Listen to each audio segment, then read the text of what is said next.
Hello everyone, स्वागत है आप सभी का एक और नए लेक्चर में। क्लास 10th मैथ्स में all India CBSE boards exam में यूनिट वाइज लेक्चर रिकॉर्ड करके पोस्ट कर रहा हूं मैं हमारे यूट्यूब चैनल पे, जिसमें हम सबसे पहले बेसिक्स प्लस एनसीईआरटी के हमारे जितने भी एग्जाम्पल्स प्लस जितने भी एक्सरसाइज के क्वेश्चन हैं उन सबको मैं line by line question by question solve करके यहाँ पे पोस्ट करूंगा। हमारी जो करंट यूनिट चल रही है वो है अर्थमेटिक प्रोग्रेशन। तो इसकी ये पहली वीडियो है जिसका बेसिक्स मैं आपको सबसे पहले बताता हूं यहाँ पे कि एपी जो है एक सीरीज होती है नंबर्स की। फॉर एग्जाम्पल यहाँ पे मैं एक एग्जाम्पल के थ्रू आपको बताता हूं, जैसे कि 3, 5, 7, 9, 11 एंड सो ऑन। ये एक सीरीज है जिसमें कॉमन डिफरेंस जो है, जिसमें जो डिफरेंस है इन दोनों न्यूमेरिकल वैल्यूज के बीच का, वो आप देख सकते हैं इनका डिफरेंस 2 का है। 3 में आप 2 ऐड करोगे तो 5 आएगा। सेम 5 में जब आप 2 ऐड करोगे तो 7 आएगा। तो यहां पे आप देख सकते हो हर न्यूमेरिकल वैल्यूज के बीच में जो डिफरेंस है वो सेम है। इसको हम कॉमन डिफरेंस के थ्रू रिप्रेजेंट करते हैं। तो ये हमारी एपी कहलाएगी क्योंकि इनका जो डिफरेंस है वो सिमिलर है। अगर यहां पे डिफरेंस अलग होता, फॉर एग्जांपल 3, 5, 7, 9 और यहां पे 12 आ जाता, तो ये एक एपी नहीं होती, क्योंकि यहां पे जो डिफरेंस है वो 3 का हो गया है और बाकी सारी जगह डिफरेंस जो है वो 2 का था। तो ये एपी की सबसे मेन जो प्रॉपर्टी है कि आपको दिमाग में याद रखना है कि इनके बीच का कॉमन डिफरेंस सेम होना चाहिए। ठीक है, वो क्वेश्चन आपको इस तरीके से गलत एपी का नहीं देंगे, क्वेश्चन आपको हमेशा सही मिलेगा, इसलिए आपको क्रॉस चेक करने की जरूरत नहीं पड़ेगी। लेकिन ये एक बेसिक टर्म है कि आपको पता होना चाहिए एपी तभी कहलाएगी जब उनके बीच के टर्म्स का कॉमन डिफरेंस जो है वो सिमिलर है।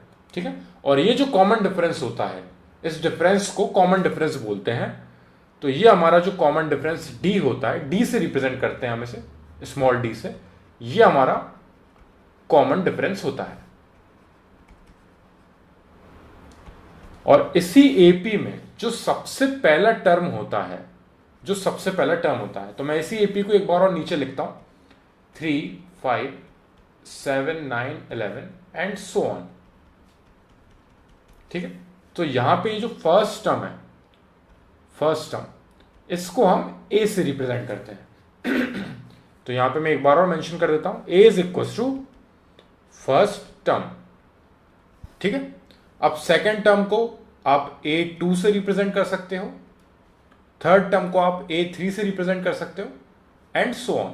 ये आपका A4 हो जाएगा एंड ये आपका A5 हो जाएगा। अब यहां पे जब भी आप सेकेंड टर्म फाइंड करने को आपको बोला जाएगा तो आप उसको किस तरीके से लिख सकते हो, तो हम A2 को एक और तरीके से लिख सकते हैं, वो है कि ये जो हमारा A है उसमें अगर हम कॉमन डिफरेंस को ऐड कर दें, जो हमारा कॉमन डिफरेंस है, अब यहां पे मैं मेंशन भी कर लेता हूं कि हमारी डी की वैल्यू जो है इस एपी के हिसाब से वो है 2, क्योंकि आप देख सकते हो 3 से 5, 5 से 7।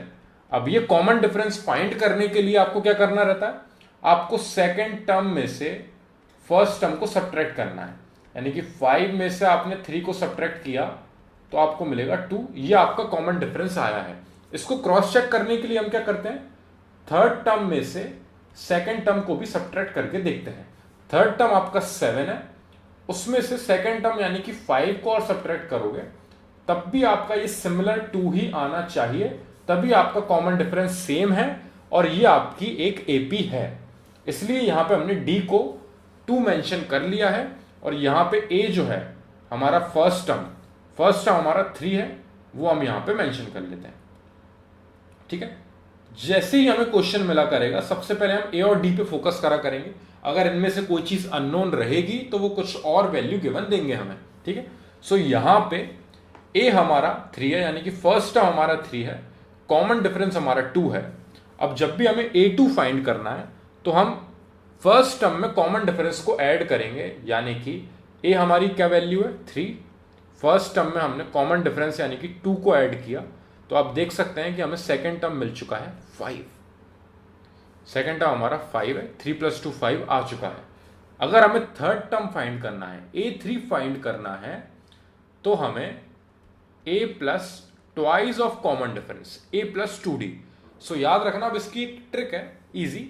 अगर A2 फाइंड करना है तो सिंगल डी का एडिशन होना है, अगर A3 फाइंड करना है तो 2 टाइम्स ऑफ डी का एडिशन होना है A में, एंड सो ऑन हमारा जाएगा। A4 के लिए जाएगा हमारा A+3D, फिफ्थ टर्म के लिए जाएगा हमारा A+4D। सो जस्ट जो टर्म फाइंड करना है उससे एक कम यहां पे होता है A+4D, यहां पे A5 के लिए, A4 के लिए A+3D है। अब आप इनमें वैल्यू सब्स्टिट्यूट करके देखो, सेम वैल्यू आपको मिलेगी। सो A3, A की वैल्यू आपकी कितनी है 3 प्लस 2 इंटू कॉमन डिफरेंस आपका कितना है 2 का, जो आपने यहां पे मेंशन कर रखा है, यानी कि ये आ गया हमारा 3 + 4 इज इक्वल टू 7। आप देख सकते हैं आपका थर्ड टर्म 7 है, जो आपका सेम यहां पे निकल के आया है। सेम हम A4 की बात करेंगे। A4 के लिए वही सेम प्रोसेस, A की वैल्यू हमारी 3 है, कॉमन डिफरेंस हमारा 2 का है, जिसका मल्टीप्लाई करेंगे हम 3 में, यानी कि 3 + 3 2 6 हुआ, 6 और 3 ऐड होकर आया हमारा 9। तो हमारा A4 आपको 9 मिल चुका है। सेम A5 आ जाएगा, ये और निकाल के बता देता हूं मैं ताकि पूरा क्लियर हो जाएगा आपके लिए। 3 + 4 इंटू कॉमन डिफरेंस आपका 2, यानी कि 3 + 4 2 8, 8 और 3 आपके वो 11। सो ये आपका A5 आ चुका है। ठीक है, आई होप ये AP किस तरीके से जनरेट होती है उसका कंसेप्ट आपको समझ में आया है। Plus second term, third term, fourth term, ऐसे वो कोई सा भी टर्म पूछ लें उसको फाइंड करने का प्रोसेस मैं आपको बता चुका हूं ये। ठीक है, अब यहां पे अगर वो बोल देते कि आपको 10th टर्म फाइंड करना है, A10 की वैल्यू फाइंड करनी है, तो जिस हिसाब से प्रोसेस में हम आगे बढ़ रहे हैं, जब हमने A5 फाइंड किया था तो A+4D किया था, तो A10 फाइंड करने के लिए हमें A+9D करना रहेगा। यानी कि हमारा 10th टर्म कितना आएगा, A की वैल्यू 3 है, प्लस 9 इंटू कॉमन डिफरेंस आपका 2 है।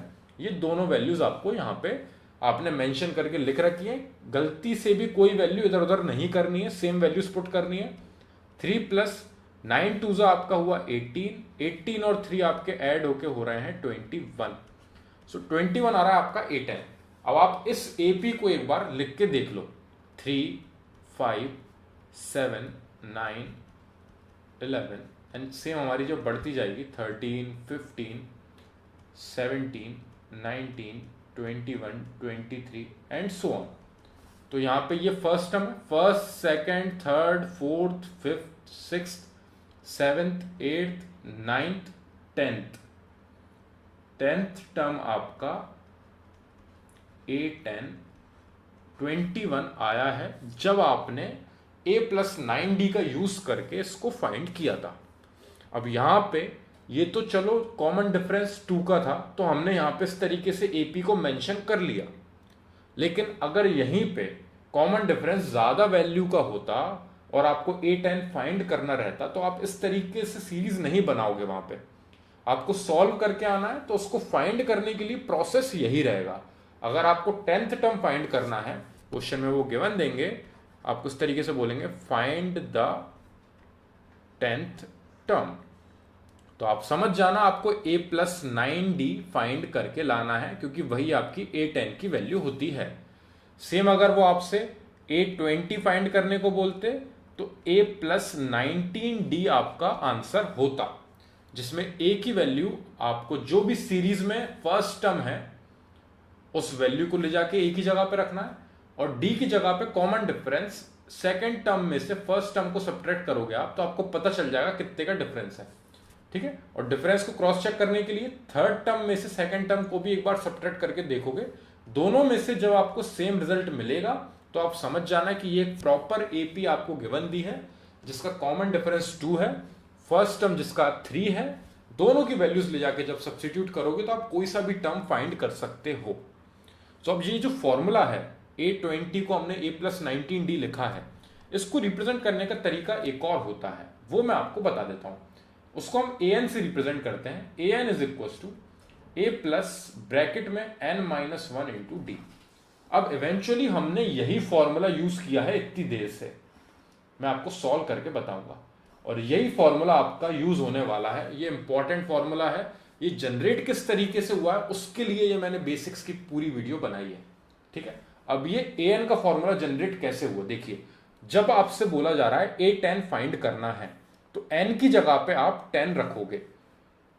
जब भी वो आपसे बोलेंगे 10th टर्म, यानी कि आपकी n की वैल्यू 10 है, आपको 10th टर्म फाइंड करके लाना है, तो यानी कि आप A10 की वैल्यू फाइंड कर रहे हो, इस फॉर्मूले में आप वैल्यू रखोगे।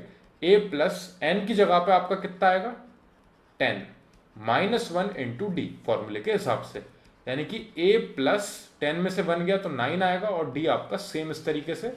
सो A10 की वैल्यू आपकी a प्लस 9d कैसे आती है उसका प्रोसेस यहां पे इस फॉर्मूले को भी जस्टिफाई कर रहा है।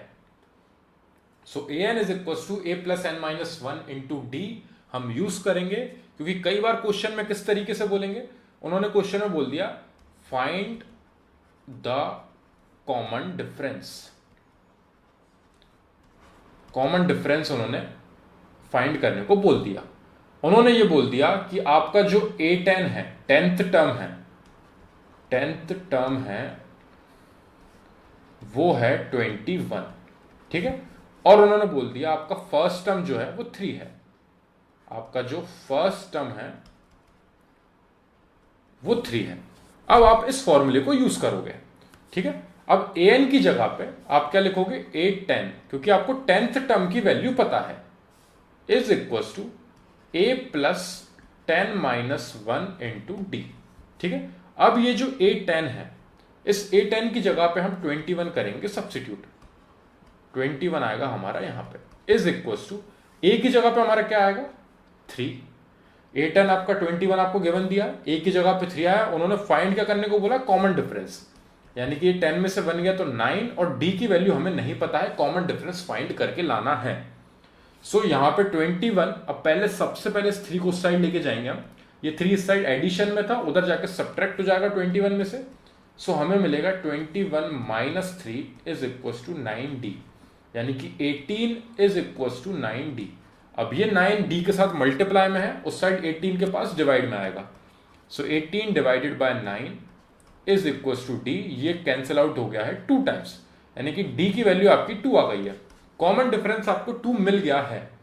अब जब आपको कॉमन डिफरेंस मिल चुका है, a की वैल्यू आपको पता है, तो अगर वो आपसे बोल दें फाइंड द AP, कि AP क्या है वो आप बताओ, तो फर्स्ट टर्म की जगह पे आप क्या लिखोगे 3, कॉमन डिफरेंस कितने का है आपका 2 का, तो नेक्स्ट टर्म 2 ऐड करके लिखोगे आप 5, उसका नेक्स्ट टर्म आप ऐड करके लिखोगे 7, नेक्स्ट टर्म 9, उसके बाद आएगा 11, उसके बाद आएगा 13 एंड सो ऑन। तो ये आपने AP फाइंड करके दे दी है।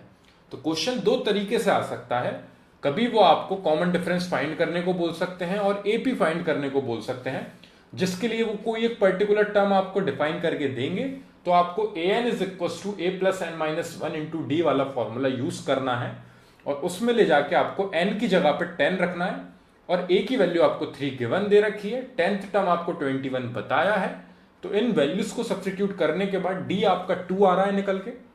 जब आपको कॉमन डिफरेंस मिल चुका है, फर्स्ट टर्म आपको पता है, तो आप AP जनरेट कर सकते हो 2 ऐड करके आगे वाली वैल्यूज में। सो इस तरीके से AP फाइंड करते हैं। और अगर आपको AP गिवन दे रखी है पहले से और आपसे बोल दिया कि फाइंड द 10th टर्म, तो सीधे A10 फाइंड करोगे a प्लस 9d के थ्रू। ये आपका पहला वाला कंसेप्ट। जैसे ही आप उसमें वैल्यू सब्स्टिट्यूट करोगे, सो आपकी वैल्यू आ जाएगी 21, ये a प्लस 9d में आपने जैसे ही सब्स्टिट्यूट करा, क्योंकि आपके पास फर्स्ट टर्म भी है, कॉमन डिफरेंस भी है, सब कुछ अवेलेबल है, डायरेक्ट आपको टर्म बताना था। तो आई होप ये बेसिक का जो कंसेप्ट था वो मैं आपको समझा पाया हूं। अब हम एक नेक्स्ट क्वेश्चन पे बढ़ते हैं, जिसकी हेल्प से आपके लिए और क्लियर होगा कि ये डाउट किस तरीके से जनरेट हुए थे हमारे। अब हमें यहाँ पे क्वेश्चन बोला है, एग्जाम्पल 3 है ये हमारा NCERT का, ठीक है, NCERT के सारे क्वेश्चंस कवर करने वाले हैं। एग्जाम्पल 3 है ये, find the 10th term of the AP आपको गिवन दे रखी 2, 7, 12, आपको 10th टर्म फाइंड करना है। यानी कि सॉल्यूशन में सबसे पहले हम यहाँ पे, हमें गिवन क्या दे रखा है, गिवन वाली वैल्यूज लिख लेते हैं हम। गिवन में हमारी AP है, उसकी हेल्प से हमें फर्स्ट टर्म निकालना है। फर्स्ट टर्म कितना है हमारा 2, जो सबसे आगे वैल्यू लिखी हुई है वो आपका फर्स्ट टर्म है। सो फर्स्ट टर्म हमारा 2 है। कॉमन डिफरेंस की बात करते हैं, कॉमन डिफरेंस D, तो आप देख सकते हैं सेकंड वैल्यू में से फर्स्ट वैल्यू को सब्ट्रैक्ट करना। आप चाहो तो उधर लिख सकते हो A2 minus A1 is equal to common difference, यानी आपकी A2 की वैल्यू है 7, 7 में से 2 को सब्ट्रैक्ट किया तो आपका 5 आ गया है कॉमन डिफरेंस। तो आप यहाँ पे 5 लिख सकते हो। क्रॉस चेक करने के लिए A3 में से A2 को सब्ट्रैक्ट करके और देख लेना, यानी कि 12 में से आपके 7 जाएंगे तो आपके फिर से 5 बचेंगे। कॉमन डिफरेंस सेम आ रहा है दोनों तरफ से। सेकंड में से फर्स्ट टर्म को सब्ट्रैक्ट कर रहे हैं तब भी 5 आ रहा है, और थर्ड में से सेकंड को सब्ट्रैक्ट कर रहे हैं तब भी 5 आ रहा है। तो कॉमन डिफरेंस हमारा 5 का है। फर्स्ट टर्म हमारा 2 है। अब हमसे क्या बोला है, फाइंड द 10th टर्म। तो आप किस तरीके से लिखोगे, आप सबसे पहले फॉर्मूला लिखोगे। फॉर्मूला होता है an is equals to a plus n minus 1 into d. ये हमने फॉर्मूला यूज किया था अभी थोड़ी देर पहले। अब यहाँ पे n की जगह पे हमें 10 रखना है। हमें पता है n इज इक्वल्स टू 10 हमें गिवन दे रखा है, 10th टर्म हमें फाइंड करना है, यानी कि a10 is equals to a plus 10 minus 1 into d. ठीक है, अब हम a और d की वैल्यूज और सब्स्टिट्यूट कर देते हैं ताकि हमारी a10 की वैल्यू हम फाइंड कर सकें। a है हमारा 2, हमने यहाँ पे लिख लिया है, मेंशन कर लिया है, प्लस 10 माइनस 1 यानी कि आपका 9 आ जाएगा यहाँ पे, इंटू डी की जगह पे आप लिखोगे 5। सो हमें मिल रहा है यहाँ पे 2 प्लस 9 का 5 में मल्टीप्लाई हुआ 45, 45 और 2 हमारे ऐड होकर हो रहा है 47। सो a10 यानी कि हमारा 10th term is equals to 47। ये आ गया हमारा फाइनल आंसर। इस तरीके से जो बेसिक कंसेप्ट मैंने आपको समझाया था उसको यूज करना है हमें आगे क्वेश्चंस में। इसी के ऊपर हमारी फर्स्ट जो एक्सरसाइज है उसमें सारे जो क्वेश्चंस हैं वो सेम इस तरीके से रिलेटेड रहेंगे। ठीक है, एक और एग्जांपल हम देखते हैं, उसके बाद हम इस वीडियो को कंप्लीट करेंगे यहीं पे। Which term of AP. अब यहां पे एपी जो है वो रिवर्स में आ चुकी है। ठीक है, अब यहां पे एपी रिवर्स में आ चुकी है तो यहां पे कॉमन डिफरेंस जो है वो नेगेटिव हो जाएगा। देखिए किस तरीके से, मैं सबसे पहले एपी यहां पे नीचे मेंशन कर लेता हूं सॉल्यूशन में। सो 21, 18, 15 एंड सो ऑन। और जो आपकी जो एक वैल्यू बोल रखी है उन्होंने इस 81, तो ये क्या बोला, which term of the AP. AP आपको गिवन दे रखी है।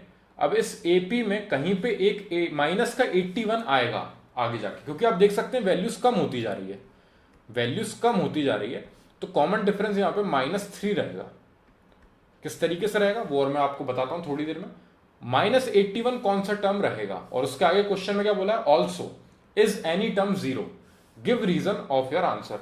अगर हमारा टर्म 0 आ रहा है इन द एंड आंसर में तो हमें रीजन भी बताना है कि क्यों आ रहा है। ठीक है, अब यहां पे आगे बढ़ते हैं हम। सबसे पहले -81 कोई सा टर्म है कि नहीं ये हमें बताना है सबसे पहले। सो देखिए फर्स्ट टर्म हमारा 21 रहेगा, वही बेसिक रूल, जो सबसे आगे वैल्यू लिखी हुई है वो आपकी फर्स्ट टर्म है। कॉमन डिफरेंस डी आपको फाइंड करना है। डी को फाइंड करने के लिए A2 में से A1 को सब्ट्रैक्ट करना है। A2 की वैल्यू हमारी 18 है, उसमें से A1 यानी कि 21 को सब्ट्रैक्ट करेंगे, सो -3 आएगा हमारा कॉमन डिफरेंस। आप सेम यहां पे प्रोसेस देख लेना, 15 में से 18 को सब्ट्रैक्ट करोगे -3 आएगा। ठीक है, और यहां पे हमें an की वैल्यू दे रखी है, an is equal to minus का 81। हमें यही बताना है कि ये माइनस का 81 कोई सा टर्म रहेगा कि नहीं एपी में।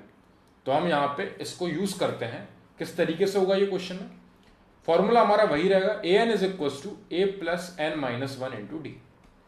अब अगर ये -81 इस एपी का एक टर्म है तो हमारी n की वैल्यू पॉइंट में नहीं आएगी। सॉल्व करके देखते हैं। an की जगह पे -81 रखा हमने, फर्स्ट टर्म हमारा कितना है 21, वो ले जाके रख दिया हमने, प्लस n की जगह पे कुछ भी नहीं रख सकते, वो हमें फाइंड करके बताना है कि कौन सा टर्म है। अगर यहाँ पे पॉइंट में आंसर आया तो ये एपी का एक टर्म नहीं रहेगा। और कॉमन डिफरेंस आपका कितना है -3, वो हमने यहाँ पे रख दिया है वैल्यू। अब यहाँ पे सबसे पहले 21 को उस साइड ले जाके सब्ट्रैक्ट करेंगे, सो -81 और ये 21 उस साइड जाएगा तो वहां जाके नेगेटिव में हो जाएगा, यहाँ पॉजिटिव में था, और ब्रैकेट में इधर n-1 इंटू -3 बचा है। ठीक है, ये -3 प्रोडक्ट में है, याद रखना, ये इसको -3 अलग से मत समझ लेना। अब यहाँ पे ये दोनों नेगेटिव है तो ये दोनों ऐड हो जाएंगे, साइन माइनस का ही आएगा। यहाँ पे आ जाएगा हमारा 1 और 1 पीछे ऐड हुए तो 2, और 8 और 2 हमारे ऐड होके 10। 102 नेगेटिव आपकी वैल्यू आ रही है, इज इक्वल टू, ये -3 को मैं आगे लिख लेता हूं, -3 इंटू n-1। ठीक है, अब यहां पे -102 is equal to -3 into n minus one, तो ये -3 को मैं उस साइड ले जाऊंगा, यहाँ पे ये मल्टीप्लाई में है, उधर जाके डिवाइड में आ जाएगा। So -102 upon -3 is equal to n minus one. ये माइनस से माइनस कैंसिल आउट हुआ, 3 से कैंसिल आउट हो रहा है, 3 3 9, 1 यहाँ पे आएगा, 12, 3 4 12, यानी कि आपकी वैल्यू आ रही है 34 is equal to n minus one. अब ये माइनस का 1 उस साइड जाएगा तो वहां जाके ऐड हो जाएगा, तो 34 plus 1 is equal to n, यानी कि n की वैल्यू आ चुकी है आपकी 35। ठीक है, तो -81 जो है वो 35th टर्म है, n इज इक्वल टू 35, यानी कि जो 35th टर्म है आपका A35 जो है वो आपका माइनस का 81 है। ये आपको यहां से रिजल्ट मिल रहा है। ठीक है, आपको ये बताना था विच टर्म ऑफ एपी आपको गिवन दी थी 21, 18, 15 एंड सो ऑन, कौन सा टर्म जो है वो -81 होगा। सो टर्म फाइंड करना था, यानी कि n की वैल्यू फाइंड करनी थी, तो हमने an की जगह पे -81 रख दिया, क्योंकि हमें बताना है -81 कौन सा टर्म है। तो -81 an की जगह पे आएगा, a आपका 21 है, फर्स्ट टर्म आपका, कॉमन डिफरेंस -3 का है, n की वैल्यू सॉल्व करके यहां पे आ रही है हमारी 35। सो 35th टर्म हमारा -81 रहेगा।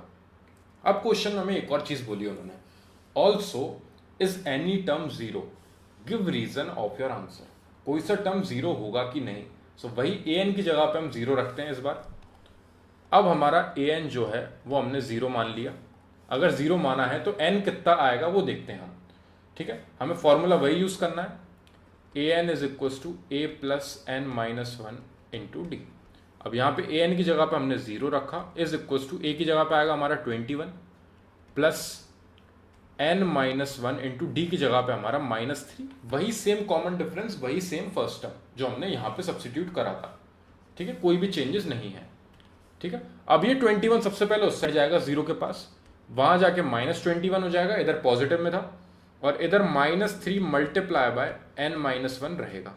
ठीक है, अब ये -3 उस साइड जाएगा, उधर जाके डिवाइड में पहुंचेगा, -21 डिवाइडेड बाय -3, माइनस से माइनस कैंसिल आउट हुआ, is equal to n minus one, यहाँ पे वैल्यू बचेगी, 3 से कैंसिल आउट हो रहा है 7 times, so 7 is equal to n minus one, यानी कि 7 के पास ये 1 जाएगा तो वहां जाके ऐड हो जाएगा, इज इक्वल टू n, यानी कि आपकी n की वैल्यू आ चुकी है 8, यानी कि हमारा जो 8th टर्म है वो जीरो है। 8th टर्म हमारा जीरो होगा। इसको हम एक बार क्रॉस चेक कर लेते हैं, a8 की वैल्यू फाइंड करते हैं, कैसे आएगी, a plus 7d, a plus 7d से आएगी, वही सेम हमारा फर्स्ट वाला concept. So a8 is equal to, a की जगह पे हमारा कितना आएगा 21, जो आपका फर्स्ट टर्म था 21 था ap का, और कॉमन डिफरेंस आपका -3, वही सेम यूज कर रहे हैं हम, प्लस 7 इंटू डी की जगह पे आएगा हमारा -3, यानी कि 21 और -3 का 7 में मल्टीप्लाई करेंगे तो माइनस का 21 आएगा, सब्ट्रैक्ट होके जीरो आ रहा है, क्रॉस चेक हो रहा है कि 8th टर्म जो है वो जीरो है।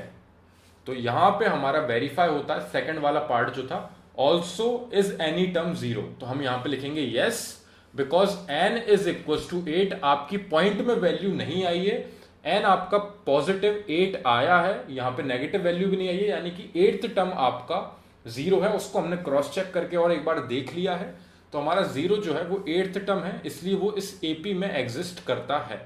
एपी में आपको और एक बार बना के बता देता हूं, हमारी एपी थी 21, 18, 15, ये चल रही थी हमारी एपी, आप एक बार ऊपर देख सकते हो, ये इस तरीके से जा रही थी। सो आप यहां पे देखोगे अगला टर्म आएगा 12, 3 कम हुआ, फिर आएगा 9, फिर आएगा हमारा 6, फिर आएगा हमारा 3, फिर आएगा हमारा 0, first, second, third, fourth, fifth, sixth, seventh, 8th term आपका जीरो रहेगा।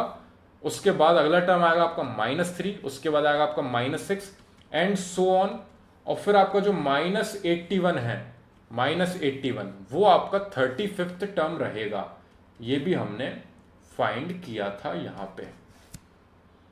आई होप मैं ये तीनों क्वेश्चन आपको समझा पाया हूं, और मेरा मेन प्रोसेस यही था कि इन क्वेश्चंस को समझाने का और बेसिक्स को समझाने का, कि आपको पता होना चाहिए कि इवेंचुअली हो क्या रहा है, ये एपी होती क्या है, ये सीरीज में चल क्या रहा है, इसमें कॉमन डिफरेंस क्या चीज है, फर्स्ट टर्म सेकंड टर्म क्या होता है, एन क्या होता है, तो हमने पहला कंसेप्ट बहुत अच्छे से समझ लिया है। अब हमारी जो आगे की एक्सरसाइज आने वाली है और जो एग्जाम्पल्स आने वाले हैं उसमें हमें कोई भी डाउट नहीं रहेगा बेसिक कंसेप्ट में।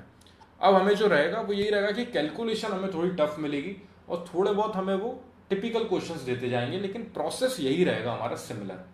इसके बाद हमारा सम वाला जो पार्ट है ये हमने an को फाइंड करने का था। अभी इसी एपी में सम का फॉर्मूला भी होता है जिसको हम अगले पार्ट में समझेंगे। हमारी जो वीडियो का सेकंड पार्ट होगा या थर्ड पार्ट होगा, क्योंकि अभी एक्सरसाइज बची है तो मैं उसको भी सॉल्व करवाऊंगा एक दो वीडियोस में। उसके बाद हम सम वाले पार्ट पे आएंगे। तो आपके सारे पार्ट्स क्लियर करने के बाद हम इस एपी को बंद करके नेक्स्ट यूनिट पे पढ़ेंगे। तो सारे बेसिक्स प्लस सारी एनसीईआरटी के जितने भी एग्जाम्पल्स प्लस जितने भी आपके क्वेश्चंस हैं एक्सरसाइज के, सबको हम यहाँ पे इस यूट्यूब चैनल पे सॉल्व करने वाले हैं वन बाय वन सारी यूनिट्स, ताकि आपके बोर्ड्स एग्जाम से पहले मैं आपके सारे डाउट्स क्लियर कर सकूं। आई होप मैं आपको ये एपी का कंसेप्ट समझा पाया हूं। फिर भी कोई डाउट लगे तो मेरे को कमेंट सेक्शन में जरूर डिस्क्राइब करना, ताकि मैं उसको पहले सॉल्व कर सकूं और फिर हम नेक्स्ट क्वेश्चन पे बढ़ सकें। Thank you very much for watching this video.